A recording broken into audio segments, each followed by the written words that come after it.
3 personnes ont trouvé la mort dans un accident de la circulation à Bingerville. La légende du football, le joueur argentin Diego Maradona, est décédé ce mercredi d'un arrêt cardiaque. Bonsoir, vous suivez le 19h sur RTI2. La célébration des 16 jours d'activisme dans le cadre de la lutte contre les violences basées sur le genre a officiellement débuté ce 25 novembre et prend fin le 10 décembre 2020. Selon une enquête publiée en 2019, 70% de femmes sont victimes de violences basées sur le genre à Abidjan. Un gros camion ayant fait une sortie de route a causé dans sa folle course ce mercredi la mort de 3 personnes. Il s'agit d'une fillette, d'un élève de 6e et d'un adulte venu prendre son petit déjeuner dans un kiosque environnant. Il y a eu 4 blessés, tous évacués au CHU de Cocody. Des habitations et des magasins ont été détruits lors de la survenue de ce drame aux environs de 7 h ce matin. Nous Sangaré, Georgette Ido, Antoine Bassa. Une journée noire pour les habitants de Gbagba, dans la commune de Bingerville. Un camion de sable a fait une sortie de route, faisant 3 morts, 4 blessés et d'importants dégâts matériels. Charles, témoin des faits, revient sur les circonstances du drame. On était dans la cour, vers les 6 h là, c'est quand on a entendu boum là, tout le monde s'est levé. Donc quand on est arrivé, les gens ont crié. Donc quand elle a frappé là, il y a eu 3 personnes tombées dans la chambre là-bas. Donc les jeunes du quartier sont sortis, on s'est d'évacuer, puis d'ici là, c'est un problème venu. Sur les gravats de sa chambre, Adjoa est à la recherche d'un hypothétique bien après avoir échappé de justesse à la mort. On remercie Dieu. Parce que c'est à cause de Dieu, nous on est encore là. Parce que si moi je ne sortais pas, ma fille ne va pas à l'école là. Ma fille doit jusqu'à 7 à 8 h. Parce que c'est à cause de l'école, on est sorti à 5 h, à 6 h. Sinon, elle est là, mais c'est même pas même. Parce que c'est moi ou bien c'est nous deux, moi et ma fille. Au nombre des victimes décédées, un adulte venu prendre son petit déjeuner au kiosque, un élève de 6e et une fillette de 7 ans. Au domicile de cette dernière, c'est la désolation. Il y a un gros camion qui est passé derrière. Donc moi, le bruit m'a fait sortir. Donc quand je suis sorti, c'est là que j'ai constaté le dégât. Casser la boutique, la maison, plus notre restaurant. Maintenant, pendant ce temps, je me suis mis à chercher mes enfants. J'ai fait appel à tous mes enfants. J'ai trouvé d'autres, je n'arrivais pas, elle a trouvé. Donc j'ai appelé Dadaï, C'est dans cet appel-là que quelqu'un m'a interpellé qu'il y a un enfant qui est couché là. Pendant ce temps, je m'approche, je regarde, je trouve que c'est ma fille. Les 4 blessés qui ont vu leurs jambes fracturées au cours du drame ont été évacués au CHU de Cocody par les sapeurs-pompiers. Direction la ville de San Pedro où le corps préfectoral met tout en œuvre pour éviter les conflits intercommunautaires. Désormais, chaque village va disposer d'un comité de gestion des conflits et des rumeurs. La vraie information sera donnée en temps réel aux populations en vue de faire barrage aux rumeurs, parfois à la base de conflits. Sam Conan est notre correspondant dans le Bassa-Sandra. Des danseuses d'Adjanou, des blancs vêtus, en pleine procession. Adjanou, c'est pour libérer le coin là. Parce qu'on va trouver la vérité. Une libation particulière pour implorer les mânes.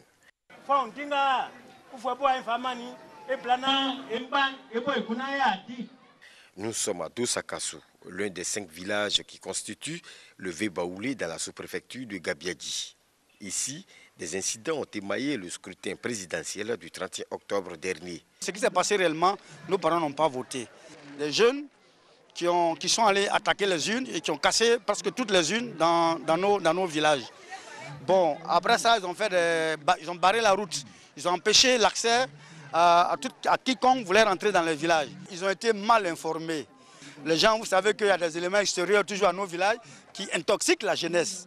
C'est donc pour lutter contre la désinformation, les rumeurs qui sont à la base des conflits intercommunautaires que le corps préfectoral a procédé à la mise en place d'un comité d'alerte et de gestion des conflits et des rumeurs.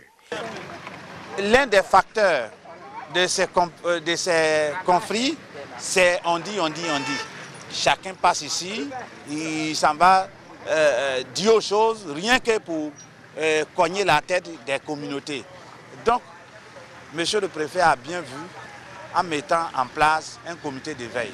Encourager les jeunes et essayer de marcher pour dire non à tout ce qui est à la violence, à tout ce qui s'est passé au cours des élections. Nos enfants ont mal fait, il nous revient de demander pardon à toute la nation entière pour que la paix sociale revienne, que la cohésion, ensemble nous puissions faire avancer le pays.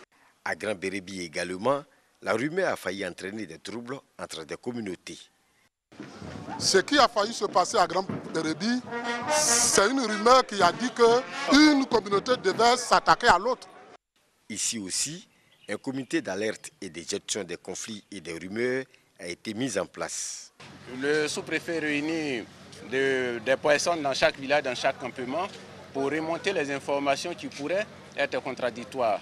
Donc dans une cellule, ils se mettent ensemble pour la traiter et repartir vers les populations.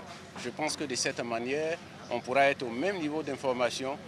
Dans les jours à venir, d'autres comités d'alerte et de gestion des conflits et des rumeurs vont être installés dans chaque village de la région de San Pedro pour préserver la cohésion sociale. L'association Les Zinzins du Bonheur fait parler son cœur. Elle a fait des dons en vivres et non-vivres à des personnes déplacées du fait des violences électorales. C'est à la faveur d'une action dénommée la Grande Collecte du Bonheur. Anicette Conan, Dangui. Ces images de Teiri, village situé au centre-ouest de la Côte d'Ivoire, ont déclenché un élan de solidarité chez les membres de l'ONG Les Zinzins du Bonheur. Cette organisation caritative a fait un don en vivres et en non-vivres afin de soulager les populations du dit village. Merci aux Zinzins du Bonheur qui assurément continuent de faire du bonheur pour les populations. Naturellement, les besoins s'expriment en matelas, en nattes et certainement beaucoup de vivres, des non-vivres comme les dons que nous venons de recevoir maintenant pour les soulager. L'ONG Solidarité Grand Ouest a également bénéficié de l'opération Grande Collecte du Bonheur. Nous sommes dans la joie ce matin de recevoir tous ces dons qui seront acheminés à nouveau vers nos parents sinistrés qui ont véritablement tout perdu. Et notre joie est tout simplement indescriptible. Nous avons également pensé à ces personnes-là qui ont été sinistrées dernièrement lors des événements. Donc nous avons fait appel à ces associations et décidé de leur communiquer un peu de bonheur, partager un peu de ce que nous avons pu collecter afin de pouvoir trouver du sourire chez ces personnes-là. Organisation caritative, les Zinzins du Bonheur existent depuis 8 ans. Elle compte poursuivre ses actions de bienfaisance par une grande caravane de Noël en décembre dans 3 communes d'Abidjan.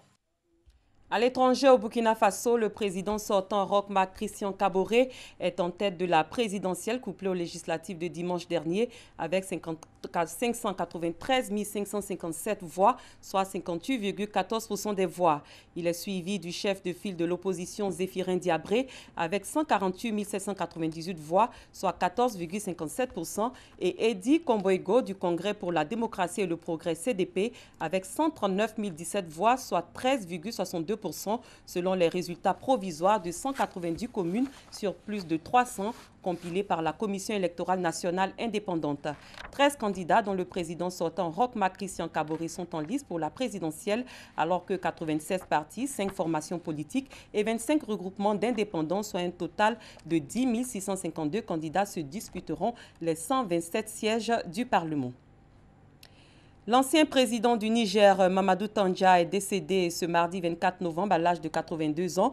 Chef de l'ancien parti unique, le Mouvement national pour une société du développement MNSD, Mamadou Tandja était devenu président en 1999. Georgette Ido, Alassane Drabou. C'est une grande perte pour le Niger. L'ancien chef d'État nigérien Mahamadou Tandja a tiré sa révérence hier mardi à Niamey à l'âge de 82 ans. Il a dirigé le Niger de 1999 à 2010. Président de la République pour la première fois en 1999, il est réélu pour un deuxième mandat en décembre 2004. Il est renversé par un coup d'État le 18 février 2010. En effet, l'homme avait fait voter un référendum en 2009 qui prolongeait son mandat de 3 ans et lui permettait de se représenter à nouveau. Figure populaire de lutte contre la pauvreté, l'ancien militaire avait participé au putsch contre le président Hamani Diori en faveur du général Seyni Kounché en 1974. Il fut plusieurs fois ministre avant d'être élu président de la République. Son décès ce mardi 24 novembre a été un choc pour les autorités nigériennes et pour les populations qui n'ont pas manqué de saluer sa mémoire. Un deuil national de 3 jours a été décrété pour lui rendre hommage. Ici en Côte d'Ivoire, à la suite du décès du président de la Fédération ivoirienne de football, Sidi Diallo, la famille du sport s'est rendue à son domicile pour présenter ses condoléances. Sidi Diallo est décédé le samedi 21 novembre dernier. On en sait plus avec Salif Ouattara. Membre de la grande famille Diallo, ami de longue date, proches collaborateurs, diplomates, ministres, tous sont venus au domicile privé du président Sidi Diallo pour dire le yako traditionnel. Un moment auquel la famille du sport, avec une forte délégation composée de présidents de fédérations sportives, de responsables de clubs de football, d'associations sportives et d'organisateurs d'événements sportifs, s'est naturellement associé avec à sa tête le ministre des Sports, Paulin-Claude Daou. Nous sommes affligés, nous sommes dans l'affliction, mais nous nous rappelons que notre frère, le président Sidi, a été porteur de joie, porteur de fraternité et porteur de rassemblement. Alors nous sommes rassemblés aujourd'hui autour de sa famille pour nous souvenir de ce qu'il a fait de grand pour le football, ce qu'il a apporté pour le sport d'une manière générale, et dire que ce moment de méditation, ce moment de prière, nous sommes venus partager cela avec lui parce que c'est aussi un homme de foi. Et nous souhaitons que le Tout-Puissant, qui connaît ce qu'il a fait de bon sur cette terre des hommes, l'accueille dans son admirable lumière, qu'il repose en paix et que son action pour la Côte d'Ivoire, son action pour le sport, son action pour sa famille reste à jamais gravée dans nos cœurs. Décédé le samedi 21 novembre 2020, Augustin Sidi Diallo sera inhumé le vendredi 27 novembre 2020 dans la stricte intimité familiale. Le mouvement sportif organisera le samedi 28 novembre une grande cérémonie d'hommage dédiée à l'illustre disparu sur la pelouse du Parc des Sports de Treichville. Il était une légende du football argentin, une légende du football en général. Diego Maradona est mort ce mercredi à l'âge de 60 ans d'un arrêt cardiaque. Il est considéré comme le plus grand joueur argentin de tous les temps. Antoine Bassa. Un grand nom emporté dans le ventre éternel de la nuit. Un mercredi noir pour le football mondial. Le gamin en or, El Pibe de Oro, s'en est allé. Un véritable coup de massue pour les amoureux du ballon rond. Celui qu'on appelait le maître, El Diez. Diego Armando Maradona a rangé définitivement les crampons ce mercredi 25 novembre dans sa résidence de Tigre en Argentine, où il vivait depuis une récente opération à la tête. Celui qui avait fêté ses 60 ans à la fin du mois d'octobre dernier a succombé à un arrêt cardiaque. Considéré comme l'un des meilleurs joueurs de tous les temps, Diego Armando Maradona a marqué le football mondial. Vainqueur de la Coupe du Monde en 1986 avec l'Argentine, vainqueur de la Super Coupe d'Italie en 1990 avec Naples, vainqueur de la Coupe d'Espagne en 1983 avec Barcelone. Bref, Diego Armando Maradona restera à jamais inscrit à la première ligne de l'histoire du football mondial. Adios, El Pibe de Oro. Adieu, le maître. Les stades scanderont encore pour longtemps son nom, car une légende ne meurt pas. C'est la fin de cette édition. Merci de l'avoir suivi. Très bonne soirée. Je vous dis à demain à la même heure pour un autre journal.